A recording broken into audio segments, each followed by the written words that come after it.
तो दोस्तों, कैसे आप सभी? मैं आशा करता हूँ आप सब बिल्कुल ठीक होंगे। दोस्तों, हमारी आज की कहानियाँ काफ़ी लंबी होने वाली हैं। ये कहानियाँ भी बहुत लंबी है। बस आप दिल थाम कर आराम से बैठकर पूरा ज़रूर सुनिएगा। साथ ही अगर आप ये चाहते हैं कि मैं इसी तरह आपकी कहानियों को अपनी आवाज़ दूँ, तो कहानियाँ सुनने के बाद आप मुझे इंस्टाग्राम पर मैसेज कर सकते हैं। मेरी आईडी है महेश आर्या यूट्यूबर। कहानियों के बाद मैं आप सबको वहीं मिलूंगा। तो दोस्तों, बिना देरी किए जल्दी से अपने अपने हेडफोन लगाएं और शुरू हो जाए मेरे यानी महेश के साथ।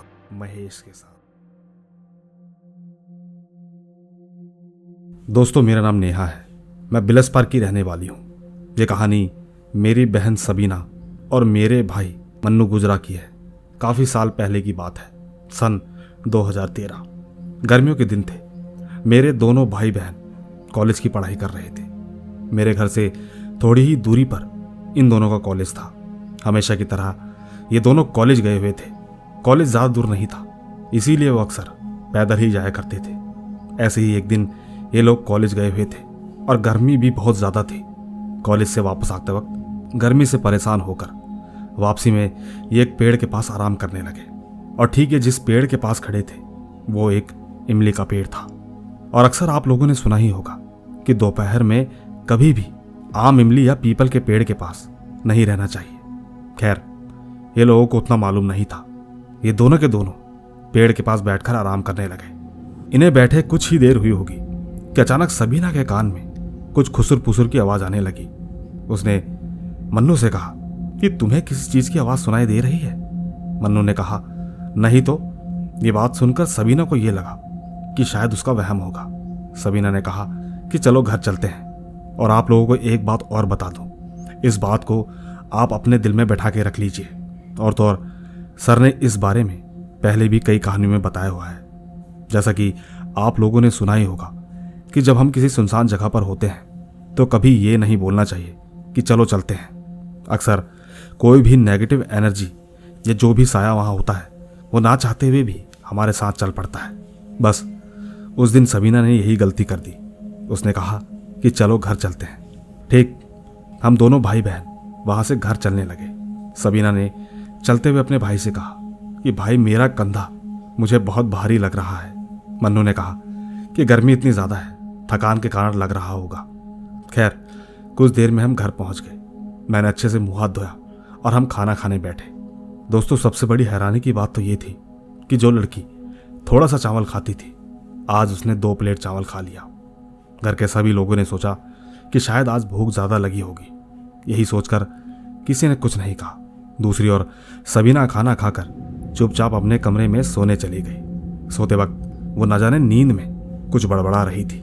उसे देखकर घर के लोग ये सोचने लगे कि थकान बहुत ज्यादा हो गई है, चलो ऐसा होता होगा। अब सबीना जब शाम को उठी तो मैंने उससे कहा कि सबीना चल, हम लोग अपने आंगन में टहलते हैं। सबीना ने कहा ठीक है। हम लोग ठीक आंगन में पहुंचे तो पाया कि हमारे घर में 4 बिल्ली है। वो बिल्ली हम लोग ही पाले हुए हैं। लेकिन दोस्तों, उसी में से एक बिल्ली सबीना को देखकर चिल्लाने लगी। हमने सोचा कि अब इस बिल्ली को क्या हो गया, लेकिन बिल्ली को देखने के बाद सबीना भी गुर्राने लगी। एक बार को तो हमने ये सोचा कि शायद बिल्ली को डराने के लिए ऐसा कर रही है। हमने हंसते हुए सबीना से कहा कि लगता है तेरे ऊपर शैतान आ गया। हमने तुरंत ही बिल्ली को भगा दिया और हम लोग आंगन में टहलते हुए बातें कर रहे थे। उस वक्त एक अजीब सी गंध आ रही थी। मैंने कहा कि ये गंध कहाँ से आ रही है? और तो और हम इस गंध को काफी देर से नोटिस भी कर रहे थे। सबीना कुछ बोल भी नहीं रही थी। उसी वक्त मन्नू भी बाहर आया और बोलने लगा कि अम्मी, ये सड़ी सी गंध कहाँ से आ रही है? इतना कहते कहते उसने मजाक में सबीना की तरफ देखकर कहा कि जरूर ये इसी से आ रही है, ये नहाती भी नहीं है। सबीना ने गुस्से से मन्नू को देखा और कहा कि तू बहुत बोलता है, लगता है तुझे सबक सिखाना पड़ेगा। मन्नू एकदम सोच में पड़ गया और कुछ भी नहीं बोला। लेकिन हम लोग मन्नू से बात करने लगे। हम दोनों घर के अंदर आ गए। समय बहुत ज्यादा हो गया था। हम लोग घर में बैठकर ही बात कर रहे थे। उसी बीच मन्नू ने कहा कि सबीना, कि अम्मी अभी तक घर क्यों नहीं आई? हम तीनों जब बाहर निकले तो वो कहीं नहीं दिखी। ना वो घर के अंदर थी और ना बाहर। सब के सब परेशान हो गए क्योंकि अम्मी कभी भी कहीं नहीं जाती थी। हम लोग जब घर से थोड़ी दूर आगे निकले तो पड़ोस की आंटी ने कहा कि अरे तुम लोग इधर जा रहे हो, लेकिन सबीना उधर कहाँ जा रही थी। उस वक्त आंटी मार्केट की तरफ से आ रही थी। उन्होंने कहा कि जब मैं मार्केट से आ रही थी तो मैंने सबीना को उस तरफ जाते हुए देखा, आवाज भी दी। 1-2 बार आवाज लगाई तो उसने गुस्से में मुझसे कहा कि चली जा बुढ़िया, नहीं तो तेरा बहुत बुरा होगा। सच में बहुत बुरा लगा मुझे। आज तक सबीना ने कभी मुझसे ऐसी बात नहीं की। मैं इस बात के लिए तुम्हारे घर आना चाहती थी। वो तो अच्छा हुआ कि तुम लोग बाहर ही मिल गए। दोस्तों, आंटी ने जो जगह बताई थी, हम लोगों ने वहां पहुंचने की पूरी कोशिश की और तो और 5 मिनट में हम वहां पहुंच भी गए। हमने वहां पहुंचकर देखा कि सबीना उसी इमली के पेड़ के पास बैठकर पेड़ की जड़ों से खुरेद कर कुछ खा रही थी। जब हम पास पहुंचे तो देखा कि वो छोटे छोटे कीड़े निकाल कर खा रही थी। ये सब देखकर हम लोग दंग रह गए। मन्नू ने तुरंत कहा कि ये सब तुम क्या कर रही हो। उसने इतना कहकर सबीना के कंधे पर हाथ रखा। सबीना ने जैसे ही ऊपर की ओर देखा तो हमने पाया कि उसकी आंखें एकदम ऊपर की तरफ चढ़ी हुई थी और वो गुर्रा रही थी। उसने मन्नू को इतनी जोर की धक्का दिया कि मन्नू कुछ ही दूर पर जाकर गिर पड़ा। उसी वक्त मेरा बड़ा भाई वहां पर आ गया। कहने लगा कि जरूर ये किसी का साया है। उसने तुरंत ही कुछ पढ़कर सबीना की तरफ चिल्लाया। सबीना तुरंत ही थोड़ा शांत हुई और एकदम से बेहोश हो गई। हम जैसे तैसे उसे उठाकर घर पर लेकर आए। घर पहुंचने के बाद भाई ने बोला मैं किसी मौलवी को बुलाकर लाता हूं। थोड़ी ही देर में भाई ने घर पर आकर कहा कि अभी तो मौलाना जी नहीं है, मैं उन्हें कल लेकर आऊंगा। तब तक मैं कुछ पढ़कर इसके ऊपर फूंक मार देता हूं। दोस्तों, भाई ने कुछ मंत्र पढ़े और सबीना के ऊपर कुछ पानी के छींटे भी मारे। बस इसी के बाद से कहानी का मोड़ यहां चेंज हो जाता है। दोस्तों, बात यह थी कि ये किसी को मालूम नहीं चला कि सबीना को वो साया छोड़कर मन्नू के ऊपर आ चुका है। और ये सब तब हमें मालूम चला जब धीरे धीरे मन्नू का ड्रामा शुरू हुआ। हम बेवजह सबीना के ऊपर पड़कर दम कर रहे थे, लेकिन वो तो सबीना को छोड़कर मन्नू के ऊपर आ चुका था। सबीना को जब पानी के छींटे मारे गए तो वो उठकर बैठ गई और कहने लगी कि क्या हुआ, आप लोग मुझे ऐसे क्यों देख रहे हो। हमने सोचा कि चलो सब कुछ ठीक हो गया, सबीना अब ठीक है। पूरी रात भी आराम से निकल गई। हम सब इसी बारे में बात कर रहे थे। भाई ने कहा अगर सब कुछ ठीक ही है तो फिर मौलाना को बुलाने की जरूरत नहीं। पर तभी मन्नू जो हमारे पास बैठा हुआ था वो अचानक से उठकर भागकर रूम में चला गया। हमें लगा बेचारा डरा हुआ है। उस वक्त घर पे खाना बन रहा था और धीरे धीरे हम सब लोग घर के कुछ न कुछ काम कर रहे थे। मैंने मन्नू को देखा कि वो नहा कर आया और मेरा मेकअप बॉक्स खोलकर कुछ बाहर निकालने लगा। मैं बस चिल्लाकर बोलने ही वाली थी कि मेरा मेकअप बॉक्स क्यों खोल रहा है, लेकिन मेरे बोलने से पहले ही बाहर से अम्मी की आवाज़ आई। वो मुझे बाहर बुला रही थी, इसीलिए मैं बिना कुछ बोले ही चली गई। सच कहूँ तो इसके बाद मैं भूल ही गई कि मन्नू मेरा मेकअप का सामान निकाल रहा था। दोस्तों, आप यकीन नहीं करोगे, इसके कुछ देर बाद जब मैं वापस उसी रूम की तरफ गई तो वाकई में एकदम दंग रह गई। मैंने देखा कि मन्नू एक लाल ड्रेस पहनकर शीशे के सामने बैठकर मेकअप कर रहा था। वो उस वक्त ठीक लिपस्टिक लगा रहा था। मुझे इतनी जोर से गुस्सा आया कि मैं जोर से चिल्लाई। मैं बस उसको थप्पड़ मारने वाली ही थी, लेकिन जब मैंने शीशे की ओर देखा तो पाया कि एक 50 साल की बूढ़ी औरत का चेहरा दिखा। वो देखने में इतनी डरावनी थी कि मैं जोर से चिल्लाकर भागती हुई बाहर आ गई। घर के सारे लोग इकट्ठा हो गए, पूछने लगे कि क्या हुआ। मैंने इशारा करके बताया तो सब रूम में देखने के लिए गए। सबके सब देखकर थर थर कांपने लगे। भाई तुरंत ही मौलाना को बुलाने चला गया। मौलाना साहब जब घर पर आए तब तक मन्नू मेकअप करके पलंग पर बैठा हुआ था। वो ठीक अपने आप में ही कुछ बड़बड़ा रहा था। मौलाना ने कुछ मंत्र पढ़े, लेकिन मन्नू बोलने लगा कि तू कुछ भी कर ले, मैं इसे छोड़ने वाली नहीं हूं। मौलाना ने कहा कि मैं भी देखता हूं तू कैसे नहीं जाती। मौलाना ने कहा कि एक नीम का डंडा लेकर आओ। भाई तुरंत ही एक लकड़ी लेकर आया। मौलाना ने उस नीम के डंडे पर कुछ पढ़कर तुरंत ही एक डंडा मन्नू की पीठ पर जमा दिया। मन्नू उछलकर बोल पड़ा कि ठीक है, मैं जाती हूं, हम थोड़ी अपने आप यहां आए हैं, यही लोग हमें बुलाए हैं। मौलाना ने पूछा वो सब तो ठीक है, लेकिन ये तो बताओ कौन हो तुम। उसने कहा कि मैं सबाना हूं, यही इमली के पेड़ पर बैठी हुई थी, तभी ये लोग वहां पर आए और वहां आकर बैठ गए। मैंने इससे बात करने की कोशिश की और इसने मुझसे घर चलने को कहा। मौलाना ने एक बार गुस्से से छड़ी और उठाई और यकीन मानिए वो आत्मा उतने में ही गायब हो गई। मन्नू बेहोश हो चुका था और ठीक जब वो होश में आया तो खुद का ऐसा हाल देखकर घबरा गया। और जब उसको इन सब के बारे में मालूम चला तो वो एकदम से सुन्न रह गया। दोस्तों, इस बात को बीते कई साल हो गए, पर आज भी इस बात को याद करके मन्नू और सबीना पर सभी हंसते हैं। बाकी दोस्तों, अब आपको ये कहानी झूठ लगे या सच, ये तो सुनने के बाद खुद ही एहसास हो जाता है कि आखिर सच कहानी कैसी होती है और झूठी कैसी। बस इतनी ही थी मेरी ये कहानी। तो दोस्तों, देखा आपने, ये थी फैजान खान की वाइफ की भेजी हुई कहानी, जो कि एक तरह से उसकी साली की कहानी है। आपको ये कहानी कैसी लगी नीचे कमेंट्स जरूर कीजिएगा, क्योंकि मैं ले चलता हूं आपको हमारी आज की दूसरी कहानी की ओर। आइए सुनते हैं। दोस्तों, मेरा नाम इमरान खान है। मैं सर के चैनल पर पहले भी कई कहानियां भेज चुका हूं और ठीक आज भी मैं आपको 2-4 किस्से सुनाना चाहता हूं। और आज का पहला किस्सा, जिसमें मैं, मेरे पिताजी, मेरे बड़े भाई और उनका एक दोस्त जिसका नाम राकेश है, और ठीक हमारे मामू का लड़का जिसका नाम नदीम है, हम 5 लोग अपने पुराने घर, जो कि हमारे नए घर से पैदल चलकर लगभग 10 या 15 मिनट की दूरी पर है, ठीक वहां पर काम करने जाते थे। हमारे नए और पुराने घर के बीच में एक नदी भी पड़ती है।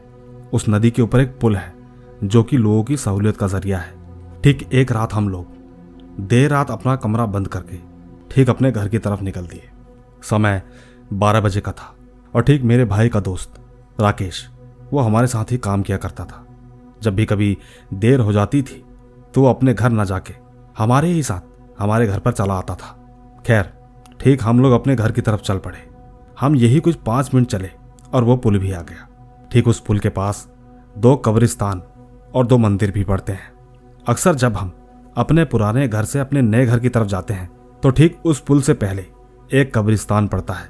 उस कब्रिस्तान वाली सड़क के दूसरे किनारे पर एक मंदिर और मंदिर की दूसरी साइड एक सड़क है। उस सड़क के दूसरे किनारे पर एक कब्रिस्तान और पड़ता है, जो कि पुल से थोड़ा दूर है। और बात करूं मंदिर की, तो मंदिर पुल के उस पार पड़ता है, जो पंचमुखी हनुमान जी का मंदिर है। उस मंदिर और पुल के बीच बस एक सड़क का ही फासला है। तो ठीक जब हम लोग उस पुल के करीब पहुंचे तो मेरे बड़े भाई ने कहा कि वो देखो, पुल की साइड कोई बैठा हुआ है। हम लोगों ने देखा तो सच में वहां पर एक आदमी पुल की साइड में लोहे की रेलिंग के पाइप थे, वो ठीक उसके ऊपर बैठा हुआ था। वो ठीक पुल की तरफ पीठ करके उस नदी की तरफ सर झुकाए बैठा था। और ठीक जो हमारे मामू का लड़का था, जो कि 12 या 13 साल का था, वो पुल की साइड उसी लोहे के पाइप को पकड़कर चल रहा था। इस पर मेरे बड़े भाई ने उसे अपनी तरफ पकड़कर खींच लिया। हम लोग ठीक उस बैठे हुए आदमी से आगे निकले ही थे कि तभी हमारे सामने एक स्कूटर वाला आ रहा था। मैंने उस स्कूटर की लाइट में देखा कि वो आदमी अभी भी वहीं पर बैठा हुआ था। उसके शरीर में कोई हलचल नहीं थी। शायद उस स्कूटर वाले ने भी उसे देख लिया था। आप यकीन नहीं करेंगे, वो स्कूटर वाला इतनी तेजी से ले गया जैसे कि वो उड़ के निकला हो। इसके बाद जब हम लोग उस पुल से 2 कदम आगे ही निकले तो मेरे बड़े भाई ने पीछे बिना देखे ही मुझसे कहा कि शायद अब वो चला गया होगा। दोस्तों, मेरे भाई ने ऐसा इसीलिए कहा क्योंकि उसके साथ पहले भी ऐसा कई बार हो चुका है। उनको इन चीजों से ज्यादा फर्क नहीं पड़ता। और एक रियल बात आपको बताऊं, जब हमने पीछे की तरफ देखा तो वहां दूर दूर तक कोई नहीं दिखा। ये सब देखने के बाद मेरे भाई का दोस्त राकेश, वो तो डर ही गए। सच कहूं तो उन्हें तो रात को ही बहुत तेज बुखार आ गया। और तो और एक बात और, जब हमने अपने मामू के लड़के नदीम से पूछा कि तुझे रात को पुल पर क्या दिखा, तो उसने कहा कि मुझे तो कुछ भी नहीं दिखा। नदीम का घर भी हमारे नए घर के पास में ही है। बाकी दोस्तों, उस दिन के बाद से नदीम और मैं अंधेरा होने से पहले ही अपने घर पर आ जाते थे। दोस्तों, ये था मेरा पहला किस्सा। लेकिन इसी रास्ते के और भी किस्से हैं जो इस किस्से की ही तरह ही है, जिसमें कई बार हमारा इन चीजों से सामना हुआ है। लेकिन आज तक की बात है, कभी भी इन चीजों ने हमें नुकसान पहुंचाने की कोशिश नहीं की। बाकी सबसे बड़ी बात, मैंने इस कहानी में पुल, कब्रिस्तान, मंदिर, इन तीनों का जिक्र इसलिए किया है क्योंकि आगे की कहानियों में आपको ज्यादा कुछ समझने की दिक्कत नहीं होगी, क्योंकि आगे की कहानियों में इस रास्ते के और भी किस्से हैं। तो ठीक दूसरा किस्सा भी इसी रास्ते का है। ये बात मेरी शादी के कुछ वक्त बाद की है। उस दिन बरसात का मौसम था। हम लोग अपने नए घर पर रह रहे थे। मेरे अब्बू अम्मी मेरी वाइफ और मेरे बड़े भाई शादी के बाद से ही हमारे पुराने घर पर रहने चले गए थे, जो ठीक उस पुल के पार था। वो घर हमारे दादाजी का है, जहां हमारे 2 चाचा अपने परिवार के साथ रहते थे, जिसमें से मेरे बड़े चाचा जी, जो कि अब इस दुनिया में नहीं रहे। ठीक उस पुराने घर में 2 कमरे हमारे भी हैं, जिसमें हमारे भाई भाभी रहते हैं। उस रात हुआ यूं कि मेरे बड़े भाई देर रात हमारे अम्मी अब्बू से मिलने घर पर आए। वो कुछ देर अम्मी अब्बू से बात करके अपने पुराने घर को चले गए। उन दिनों मेरे अब्बू की शारीरिक हालत ठीक नहीं थी, तो मेरे बड़े भाई अपने काम से फ्री होकर अब्बू से मिलने चले आते थे। जब बड़े भाई घर की तरफ निकले तो अम्मी ने कहा कि घर जाकर फोन कर देना। वो हाँ कर सीधा बाहर की ओर निकल गए। उस रात हल्की हल्की बारिश हो रही थी। भैया ठीक अपनी बाइक से निकले थे। उनको अपने घर जाने में 5 से 10 मिनट का ही वक्त लगा होगा, लेकिन जब उनका फोन नहीं आया तो कुछ देर बाद अम्मी के कहने पर मैंने उन्हें फोन लगाया। उनका फोन नहीं लग रहा था। अम्मी को उनकी बहुत फिक्र होने लगी। मैंने लगातार कई बार ट्राई किया, लेकिन फोन नहीं लग रहा था। इसके बाद अम्मी ने मुझसे कहा कि इमरान अपनी गाड़ी निकाल, अपन चल के देखें। मैंने कहा ठीक है, चलते हैं। मैंने ठीक अपनी वाइफ से कहा कि अब्बू का ध्यान रखना, हम अभी भाईजान से मिलकर आते हैं। इतना कहकर मैं अम्मी को लेकर बाइक से निकल गया। रात हो चुकी थी, चारों तरफ सन्नाटा था, ऊपर से हल्की हल्की बारिश। हमें उस रास्ते पर कोई भी नजर नहीं आ रहा था। बाकी जैसा कि मैंने आपको पहली ही कहानी में बताया था कि उस पुल के पास एक हनुमान जी का मंदिर भी है, और उस मंदिर और पुल के बीच में बस एक सड़क का ही फासला है। जब तक हम उस मंदिर वाली साइड में थे तब तक वहां पर कोई नहीं था, पर जैसे ही हमारी बाइक पुल के बीच पर पहुंची, तभी एक लड़का जो कि 20 से 22 साल का होगा, वो अचानक हमारे सामने आ गया। वो नंगे पैर था और नंगे बदन। उसने सिर्फ पैंट ही पहनी हुई थी। वो उस पुल से हमारे सामने से ऐसे निकलकर जा रहा था जैसे उसने हमें देखा ही नहीं। उसे देखकर अम्मी ने मुझे जल्दी चलाने का इशारा किया, पर मेरी नजरें उसी पर टिकी हुई थी। उसने हमारी तरफ देखा ही नहीं। वो अपनी धुन में हिलता ढुलता हमारे पास से निकलकर चला गया। दोस्तों, उस पुल से आगे जाकर ही ठीक उस कब्रिस्तान की बाउंड्री के पास मेरी बाइक अचानक बंद हो गई। मैंने बहुत कोशिश की, लेकिन बाइक चालू नहीं हुई। मैं ठीक उसे पैदल ही अपने पुराने घर तक ले गया। वहां पहुंचकर अम्मी ने मेरे बड़े भाई से कहा कि कब से फोन लगा रहे हैं, फोन क्यों नहीं लग रहा? और तो और तुझे मैंने कहा था फोन करने के लिए, लेकिन तूने भी नहीं किया। हमें चिंता हो रही थी, इसीलिए हमें यहां आना पड़ा। भाई ने कहा कि मैं फोन लगाना भूल गया था। खैर, कुछ देर बाद मैंने कहा, मेरी गाड़ी बारिश के कारण बंद हो गई है, मुझे आप अपनी गाड़ी दे दो। भैया ने कहा, मेरी गाड़ी में पेट्रोल नहीं है, तू चाचा की गाड़ी ले जा। मैंने चाचा से गाड़ी की चाबी मांगी और फिर मैं और अम्मी हम दोनों अपनी घर की तरफ निकल गए। हमने उस रात उस बात के बारे में नहीं बताया जो कि थोड़ी ही देर पहले हमारे साथ हुई थी। वैसे दोस्तों, आपको एक बात बताऊं, मुझे मेरी अम्मी के साथ कहीं पर भी डर नहीं लगता, क्योंकि मेरी अम्मी ने इस्लाम धर्म की बहुत सी कहानियां पढ़ी हुई हैं, खास करके कुरान पाक। सच कहूं तो अगर उस रात मेरी अम्मी मेरे साथ ना होती या फिर उनकी जगह कोई और होता तो शायद उस रात मैं दोबारा उस पुल से नहीं निकलता। खैर, जब हम वापसी में उस पुल से निकले तो मैंने देखा कि एक बूढ़ा आदमी ठीक पुल की दीवार के आड़ में बैठा है।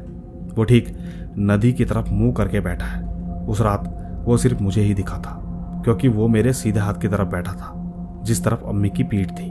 अम्मी उसे नहीं देख सकी, और इसी के बीच एक काम और हुआ जिसकी खबर मुझे नहीं हुई।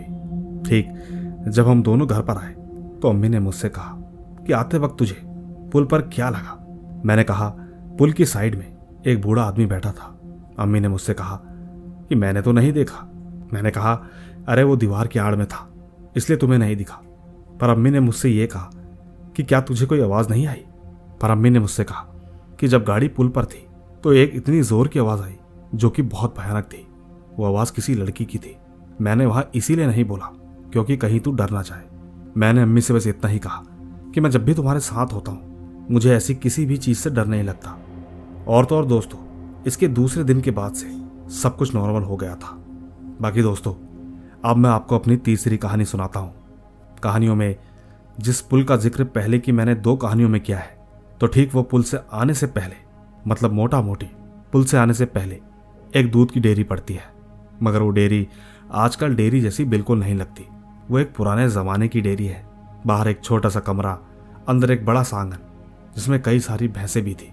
पर पता नहीं क्यों वो डेयरी वाला अचानक ही अपनी सारी भैंसें और वो दुकान बेचकर चला गया। उस दुकान में कई सालों तक ताला लगा रहा और ठीक उसके मेन गेट पर जाली वाला शटर लगा था जो कि दोनों तरफ से सरकाने वाला होता है। ऐसे ही एक रात की बात है, मैं और अम्मी किसी डॉक्टर के यहाँ गए थे। लगभग 8 बजे का समय था। हम उस वक्त डॉक्टर के वहाँ पर ही थे। उस वक्त बहुत तेज़ बारिश हो रही थी।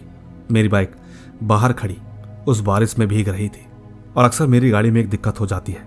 जब भी बारिश का पानी करंट सप्लाई के प्लग में जाता है तो वो अचानक बंद पड़ जाती है। ठीक उस रात भी यही हुआ। जब हम डॉक्टर के यहाँ से निकले तो मैंने अपनी गाड़ी चालू करने की नाकाम कोशिशें की। बात घूम फिर कर वही हुई, वो गाड़ी चालू ही नहीं हुई। उस वक्त कोई ऑटो वाला भी नहीं दिख रहा था जिससे मैं अपनी अम्मी को उस ऑटो से अपने घर भिजवा सकूं। पर उस रात मैंने देखा कि वहीं पास एक मेडिकल पर मेरे चाचा के लड़के का साला बैठा था जिसका नाम शाहरुख है। मैंने तुरंत उसे आवाज़ लगाई। मैंने उसे कहा कि अगर तुम अपने घर की तरफ जा रहे हो तो अम्मी को थोड़ा आगे तक छोड़ देना। उसने मुझसे तुरंत कहा कि आपके पास गाड़ी है तो सही। मैंने कहा मेरी गाड़ी बंद पड़ चुकी है। उसने कहा ठीक है, मैं छोड़ दूंगा। मैंने अम्मी को उसके साथ बैठा दिया और मैं ठीक गाड़ी को धकेलते हुए चल रहा था। इसके कुछ ही देर चलने के बाद मुझे वो दोनों एक जगह खड़े दिखाई दिए। मैंने उनके करीब जाकर कहा कि क्या हुआ। अम्मी ने कहा कि आगे रास्ता बिल्कुल सुनसान है, हम सब साथ में ही चलते हैं। मैंने कहा ठीक है। इस पर शाहरुख ने कहा कि चलो ठीक है, फिर मैं निकल जाऊं। मैंने कहा ठीक है भाई, तुम जाओ, हम धीरे धीरे आते हैं। दोस्तों, लगभग 1 घंटे तक चलकर हम अपने पुराने घर की तरफ से होते हुए अपने नए घर की तरफ पहुंचे। रास्ते में वो कब्रिस्तान आया जो कि उस रास्ते के पुल के पास पड़ता है और ठीक पुल को पार करके वो पंचमुखी हनुमान जी का मंदिर भी आया। उस मंदिर से थोड़े आगे चल के वो दूध की डेयरी आई जो कि कई सालों से बंद पड़ी थी। उसके अंदर खूब बड़ी बड़ी जंगली घास खड़ी थी। अब जैसे ही हम ठीक जब उस बारिश की अंधेरी रात में उस डेयरी के सामने से गुजरे तो मेरी बाइक को एकदम से एक झटका लगा, जबकि मैं बाइक को पैदल ही धकेल रहा था। यकीन मानिएगा, मेरी बाइक पूरी तरह से हिल गई, लेकिन मैं चुपचाप चलता ही रहा। और ठीक जब हम घर पहुंचे तो 12:15 हो चुके थे। हमारे कपड़े भी थोड़े बहुत गीले हो गए थे। इसके बाद हमने कपड़े बदले और मैं चुपचाप सो गया। दोस्तों, उस रात के अगले दिन सुबह अम्मी ने मुझसे कहा कि रात को आते वक्त वो पुरानी डेयरी के पास गाड़ी जोर से हिली थी। मैंने अम्मी से कहा हाँ, हिली तो थी। इस पर अम्मी ने मुझसे कहा मैंने ही जोर से धक्का दिया था क्योंकि अम्मी गाड़ी को पीछे से पकड़कर चल रही थी। मैंने अम्मी से कहा कि तुमने ऐसा क्यों किया। उन्होंने कहा कि तुझे वहां पर कोई नहीं दिखा। मैंने कहा नहीं, मुझे तो कोई भी नहीं दिखा। अम्मी ने कहा कि उस पुरानी डेयरी के शटर के पास अंदर की तरफ एक औरत लाल साड़ी पहनी खड़ी थी। वो ठीक बाहर की तरफ ही देख रही थी, इसीलिए मैंने जल्दी चलने को गाड़ी में धक्का मारा था। मैंने कहा वो डेयरी तो कई सालों से बंद है, तो फिर उसमें औरत का क्या काम। इस पर अम्मी ने कहा कि वो औरत नहीं थी, वो कुछ और ही था जो सिर्फ एक औरत की सूरत में खड़ा था। मैंने कहा फिर तो ठीक है, अच्छा हुआ मुझे नहीं दिखी। अम्मी ने मुझसे कहा कि आज के बाद कभी भी इतनी रात को अकेले नहीं आना। बाकी दोस्तों, अब वो डेयरी एक अच्छे घर में बदल चुकी है। उसके अंदर लोग भी रहते हैं, लेकिन एक बात है, मैं आपसे सच कहता हूं, मुझे आज भी ज्यादा रात को उसके सामने से निकलने में डर लगता है क्योंकि उसके बाहर वाले गेट पर आज भी वैसा ही सरकाने वाला शटर है। बाकी मालूम नहीं कि वो शटर नया है या पुराना, मगर एहसास वही होता है। बस यही थी मेरी 3 कहानियां। धन्यवाद। तो दोस्तों, देखा आपने, ये थी इमरान खान की 3 कहानियां जो कि एक ही जगह और एक ही लोकेशन से जुड़ी हुई थी। बाकी मैं इनका दिल से धन्यवाद करना चाहता हूं क्योंकि इन्होंने हमारे चैनल के लिए पहले भी कई कहानियां भेजी हैं। मैं इनकी मेहनत और मेरे लिए कुछ समय निकालने के लिए बहुत बहुत धन्यवाद करता हूं। आइए ले चलता हूं आपको अगली कहानी की ओर। दोस्तों, मेरा नाम राज है, मैं महाराष्ट्र पुणे से। दोस्तों, मेरे 10th के एग्जाम होने के बाद हम 3 दोस्तों ने मिलकर प्लान बनाया। हमने सोचा कि पुणे में एक हॉरर जगह है, रेंज हिल्स। हम वहां रात को 1 से 3 बजे के बीच में जाएंगे। हम सबने अपने घर में ये बहाना बनाया कि हम एक दोस्त के घर पर सोने वाले हैं। सबने अपने अपने घर पर झूठ बोला और हम रात को 10 बजे अपने एक दोस्त के घर पर गए। हमने उस दिन नॉनवेज खाया था। हम ठीक 12 बजे वहाँ से निकले। हमें तकरीबन 1 घंटा तो वहाँ पर पहुँचने में ही लग गया। जैसे ही हम वहाँ पहुँचे तब तक रात के 1 बज चुके थे। हम सब के सब अपनी मस्ती में यहाँ से वहाँ एक्सप्लोर कर रहे थे। इतने में ही हमने देखा कि वहाँ कुछ ही दूरी पर एक ब्रिटिश के टाइम का ग्रेवयार्ड था। ये उनका ग्रेवयार्ड था जो सोल्जर वर्ल्ड वॉर 2 में मारे गए थे। हमने जैसे ही वहाँ पर जाने की सोची तो हमारे एक दोस्त ने मना कर दिया। कहने लगा कि भाई वहाँ नहीं जाना चाहिए, हो सके तो इस जगह को दूर से ही देख लो, लेकिन उसके पास नहीं जाना। हमने अपने दोस्त का मजाक उड़ाते कहा, अरे तू कितना डरपोक है, ऐसे डरेगा तो तुझसे शादी कौन करेगा। इसके बाद हमने हमारी स्कूटी साइड पे लगाई और हम वहाँ जाने लगे। एक बार मैंने नज़र पूरी रोड पर दौड़ाई। वहाँ पर दूर दूर तक एक इंसान तो क्या, कोई कुत्ता तक नहीं था। मैंने हर चीज़ को इग्नोर किया और हम जैसे ही आगे की तरफ गए वैसे ही अचानक हमें इतनी गर्मी लगने लगी कि क्या ही बताऊं, जबकि हमने सर्दियों के कपड़े पहने हुए थे। नहीं मालूम वहाँ पहुँचने के बाद हमें भारी भारी सा लग रहा था।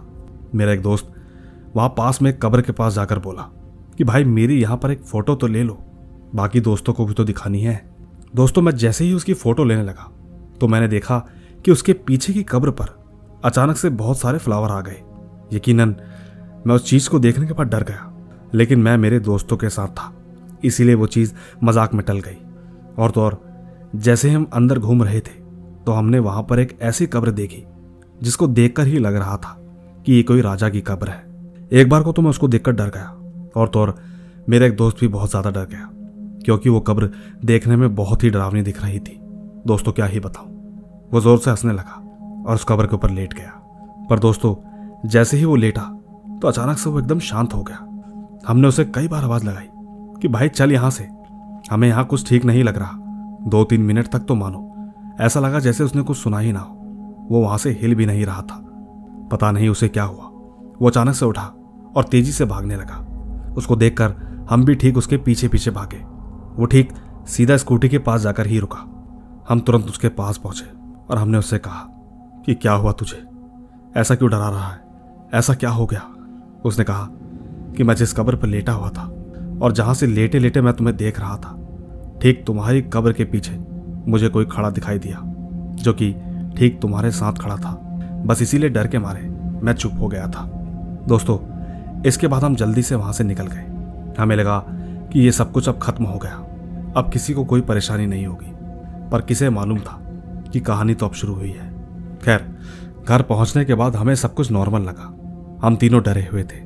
घर आने के 2 दिन तक कुछ भी नहीं हुआ, मानो तूफान के पहले की शांति हो। धीरे धीरे हम उस चीज को भी भूल गए थे। लेकिन 2 दिन के बाद हमारा वो दोस्त जो कि कब्र पर लेटा था, उसका नाम सौरभ है, वो एक दिन अपने किसी रिलेटिव के वहां गया हुआ था। पर पता नहीं वो जैसे ही उनके घर में गया तो जाते ही एकदम से चिल्लाया और बेहोश हो गया। उस वक्त उसके घर वालों को कुछ भी समझ में नहीं आया। वो बस उसे उठाकर हॉस्पिटल ले गए। डॉक्टर ने कहा कि इसको क्या हुआ है हमें अभी तो नहीं पता। पर दोस्तों मेरे दोस्त को उसको तकरीबन 1.5 घंटे बाद होश आया। जब उससे पूछा गया कि क्या हुआ था तो वह हल्के से मुस्कुराते हुए बोला कि आप लोग मुझे कुछ मसालेदार खिलाओगे। सबको यही लगा कि अभी अभी तो उठा है इसीलिए कुछ भी बोल रहा है, लेकिन दोस्तों ये वो नहीं, उसके अंदर की चीज बोल रही थी। दोस्तों उनके घर के पास में रहने वाले एक अंकल थे। उन अंकल ने जैसे ही उसको देखा तो उन्हें पता चल गया कि इसके ऊपर कुछ न कुछ हुआ है। जैसे ही वो घर पर आए तो उन्होंने बड़े ही चालाकी से उससे पूछा कि और भाई कब से भूखे हो और कहाँ से आए हो। ये सुनते ही मेरा दोस्त सौरभ उनकी तरफ देखते हुए मुस्कुराया और उनकी बात टाल के उन्हीं के ही किचन में जाकर आटा लेकर बाहर आया। उसने अपने मुंह पर आटा डाला और कहने लगा कि चलेगा मेरे साथ, मैं जहां से आया हूं, बोल। इतना कहकर वो हंसने लगा। वो हंसते हंसते ये कहने लगा कि मैं यहाँ सिर्फ 2 दिन का मेहमान हूँ, उसके बाद मैं और ये लड़का यहाँ से चले जाएंगे। बस तू 2 दिन के लिए शांति से रही हो, मुझे किसी भी तरह की कोई दिक्कत नहीं होनी चाहिए। इतना कहने के बाद वो उसके घर से बाहर आ गया। वो अपने घर जाने के बाद बेड पर ऐसे बैठा जैसे कि कोई राजा हो। ये सब देखकर उसकी मां रोने लगी। उनका तो मानो जैसे दिल ही टूट गया हो। उन्होंने हमें कॉल किया। हम सभी के सभी दोस्त अपने दोस्त के घर पर पहुंचे। हम सब ने आंटी को सब कुछ सच सच बता दिया। आंटी इतने गुस्से में थी कि उन्होंने एक दो थप्पड़ तो मुझे भी मारे। इसके बाद वो समझ चुकी थी कि ये कोई ऊपरी चक्कर है। उन्होंने बिना टाइम वेस्ट करे एक बाबा को बुलाया। बाबा को घर आने में शाम हो गई और वो जैसे ही पूछने वाले थे कि तभी वो हंसते हुए रूम से बाहर आया और कहने लगा कि आज मैं भी देखता हूं कि मुझे कौन निकालेगा। इतना कहकर वो वापस रूम में चला गया। खैर, बाबा जैसे ही घर पर आए तो बाबा के साथ एक और इंसान भी था। बाबा के साथ उनका कोई स्टूडेंट भी आया था। उन्होंने आते ही बिना समय गवाए अपने स्टूडेंट को उस रूम में भेजा जहां पर सौरभ था। बाबा का स्टूडेंट जैसे ही वहां पर गया तो एकदम से ऐसी आवाज आई जैसे सारे घर की लाइट चली गई। वो स्टूडेंट 1 मिनट बाद उस रूम से बाहर आया। उसने चुपचाप बाबा के कान में कुछ कहा। बाबा ने घर वालों से कहा कि हमें माफ कीजिए, इस शक्ति के आगे हम कुछ नहीं कर सकते। मगर वो जाते थे ये बोले कि मैं 1 घंटे में वापस आऊंगा। बाबा जब अकेले बाहर गए तब तक उनका स्टूडेंट हम लोगों के साथ ही था। 1 घंटे बाद बाबा अपने साथ किसी ज्ञानी को लेकर आए थे। उनको देखकर सौरभ और जोरों से हंसने लगा। कहने लगा कि अच्छा, तू भी आ गया। ये कहकर वो हंसने लगा। बाबा तुरंत ही उस कमरे के अंदर गए और रूम का दरवाजा बंद हो गया। 15 मिनट तक माहौल घर का एकदम शांत रहा। इसके बाद जब बाबा बाहर आए तो कहने लगे कि मुझे इस बच्चे के 9 जोड़ी कपड़े और 1 जोड़ी जूते चाहिए। ये सब हमें अगले 25 मिनट में जलाना होगा, वरना ये आत्मा इस बच्चे को लेकर ही जाएगी। इस बच्चे ने जाने अनजाने में एक बहुत ही दुष्ट आत्मा को जगा दिया है जो कि बरसों से सो रही थी। जल्दी से बाबा ने वो सब किया, जिसके बाद उन्होंने ये कहा कि ये सब कुछ देर के लिए ही है। बाबा ने दोस्त को धागा दिया और कहा कि इसे अगले 9 दिन तक पहनना। साथ ही उन्होंने एक ताबीज भी दिया और कहा कि इसको हमेशा अपने पास ही रखना, कभी मत उतारना। जाते जाते बाबा ने यह भी कहा कि ये लड़का अब जिंदगी भर मांस मच्छी नहीं खा सकता। ये किसी भी नॉनवेज चीज को हाथ नहीं लगाएगा। अगर इसने किसी भी ऐसी चीज को हाथ लगाया तो वो आत्मा फिर से वापस आ सकती है। इतना कहने के बाद बाबा वहां से चले गए। हमारा दोस्त सौरभ अपने रूम में बेहोश पड़ा था। आप यकीन नहीं करोगे, वो अगले दिन होश में आया। वो खुद को बहुत कमजोर फील कर रहा था। घर वाले उसको हर मंदिर लेके गए जहां जहां तक वो जा सकते थे। 7 दिन के बाद सौरभ की कंडीशन ठीक हो गई। और तो और हमें एक बात और पता चली कि जिस पंडित ने हमारी मदद की थी वो अब इस दुनिया में नहीं है। ये सब सुनने के बाद हम सब बहुत डर गए। समय कुछ ऐसा हो गया था कि सौरभ के पेरेंट्स उसे कभी भी बाहर नहीं छोड़ते थे। और तो और अब हमारा सौरभ के साथ ज्यादा कांटेक्ट भी नहीं रहा। बाकी दोस्तों, ये थी मेरे एक दोस्त की कहानी जो कि एक सच्ची कहानी है। मैं बस आपको इतना ही बताना चाहूंगा कि अपने पेरेंट्स से झूठ बोल के प्लीज कभी भी ऐसी जगह पर मत जाना। क्या पता 2 पल की मस्ती जान देके चुकानी पड़े। बाकी मैं सर का बहुत आभार मानता हूं अगर वो ये स्टोरी जल्द से जल्द अपने चैनल पर सुनाए। मेरे पास और भी कई कहानियां हैं जिसे मैं जल्द ही आपके साथ शेयर करूंगा। धन्यवाद। तो दोस्तों, देखा आपने, ये थी ऋतुराज की कहानी। आपको ये कहानी कैसी लगी नीचे कमेंट जरूर कीजिएगा, क्योंकि मैं ले चलता हूं आपको अगली कहानी की ओर। आइए सुनते हैं। दोस्तों, मेरा नाम लवी आडीवाल है। मेरे खुद के एक फॉलोवर ने रक्त पिशाच की स्टोरी भेजी है। पहले मैं फॉलोवर्स को यह बता दूं कि रक्त पिशाच का मतलब क्या होता है। दोस्तों, जहां तक मैंने स्टडी किया है तो पाया है कि रक्त पिशाच महाभारत के टाइम से पुराणों में लिखा है। पांडवों की तरफ से रक्त पिशाच लड़े थे। रक्त पिशाच एक जाति हुआ करती थी जो कि लोगों का खून पी जाती थी। इनके अंदर अपार शक्ति होती है। ये ब्रह्म राक्षस को भी हरा सकते हैं। ये महादेव जी के गणों में सबसे सर्वश्रेष्ठ है। और ठीक जो रक्त पिशाच महाभारत काल में मरे थे, तांत्रिकों ने उन्हें सिद्ध किया था सिर्फ अपना काम निकालने के लिए। दोस्तों, शक्तिशाली बनने के लिए जब कोई साधक मरता है तो रक्त पिशाच उसकी पकड़ से छूट जाता है। अक्सर इनका वास जंगलों में सुनसान दलदली इलाकों में होता है। इनमें कुछ अच्छे होते हैं और कुछ बहुत बुरे। और तो और गुलाब के बगीचों में भी इनका वास होता है। पर एक बात है, ये बिना वजह किसी को तंग नहीं करते। और तो और इनको सिद्ध करने वाले लोग बहुत शक्तिशाली होते हैं। गंगा जल, ताबीज, इन चीज़ों से इनका कुछ नहीं होता। ये सब एक मिथ है, वहम है। इनके पास बहुत पावर होती है जो कि कुछ भी कर सकते हैं। ये किसी का भी रूप ले सकते हैं और ये आपको सम्मोहित कर सकते हैं। खैर, मैं आपको कहानी सुनाता हूँ। एक लड़का था अमन, जो जंगल में कैंपिंग करने गया था। वैसे अमन हिमाचल प्रदेश ऊना डिस्ट्रिक्ट से है। वो और उसके दोस्त जंगल में दारू पीते हैं, खूब एंजॉय करते हैं। इतने में उनका एक दोस्त वॉशरूम करने थोड़ी दूर चला जाता है। वो ठीक एक बरगद के पेड़ के नीचे वॉशरूम कर देता है। कहते हैं कि उस पेड़ पर रक्त पिशाच का वास था। खैर, वो वहां से वापस आने के बाद पूरी रात सब मस्ती करते हैं। फिर कुछ ही देर बाद धीरे धीरे सब सो जाते हैं। 1-2 घंटे के बाद रात को ठीक 2 बजे उसको एक आवाज़ आती है, जैसे कोई जानवर गुर्रा रहा हो। उसको टेंट में से एक परछाई दिखती है, ठीक किसी आदमी की, जिसकी हाइट लगभग 7 फीट की होगी। अमन को एक ही बात का डर था कि कहीं पुलिस ना हो, क्योंकि जंगलों में कैंपिंग करना मना होता है। पर खैर, वो जैसे ही बाहर जाता है तो बाहर कोई नहीं होता। वो ठीक अपनी टॉर्च ऑन करके देखता है, लेकिन उसे कुछ भी नजर नहीं आता। देखते ही देखते वो ठीक उसी पेड़ के नीचे चले जाता है जहां उसने वॉशरूम किया था। उस वक्त अमन को कुछ पत्ते गिरते हुए दिखाई देते हैं, लेकिन पत्तों के अलावा उसे कुछ भी नहीं दिखाई दिया। अमन उस पेड़ के सामने खड़ा होकर कहता है कि यहाँ तो कुछ भी नहीं है, खामखा मुझे बिना बात के ही डरा दिया। लेकिन वो जैसे ही अपना मुंह नीचे करता है तो उसे अपने आगे एक परछाई खड़ी दिखती है।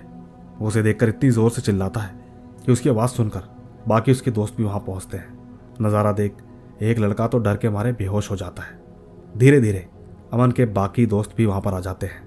तब तक रक्त पिशाच चला जाता है। जिसने वो माहौल देखा था वो सब बस भूत भूत के अलावा और कुछ नहीं बोल रहे थे। खैर दोस्तों, ठीक सुबह के 4 बजे सब के सब अपने घर चले जाते हैं। लेकिन अमन के दोस्त को जब तक होश आता है तब भी होश में वो एक ही बात बोल रहा था, भूत भूत। इतना कहकर वो दोबारा बेहोश हो जा रहा था। तो उसके घर वालों को कुछ समझ नहीं आ रहा था कि आखिरकार इसे क्या हो गया है। हमने इसे कितनी बार मना किया है कि रात को ऐसे बाहर मत जाया कर। अमन पास में बैठकर दोस्त के घर वालों को दिलासा दे रहा था कि आंटी कुछ नहीं है, इसने कोई जानवर देख लिया था, एकदम से डर गया। लेकिन दोस्तों, अमन जानता था कि ये कोई जानवर नहीं था। अगले दिन घर वालों ने किसी बाबा को बुलाया। अमन भी उनके घर पर था। बाबा ने घर वालों को कहा कि उसके कुछ बाल काट कर लाओ।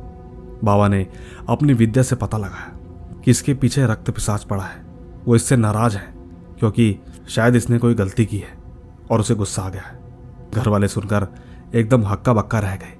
दोस्त की माँ बाबा के चरणों में गिर गई।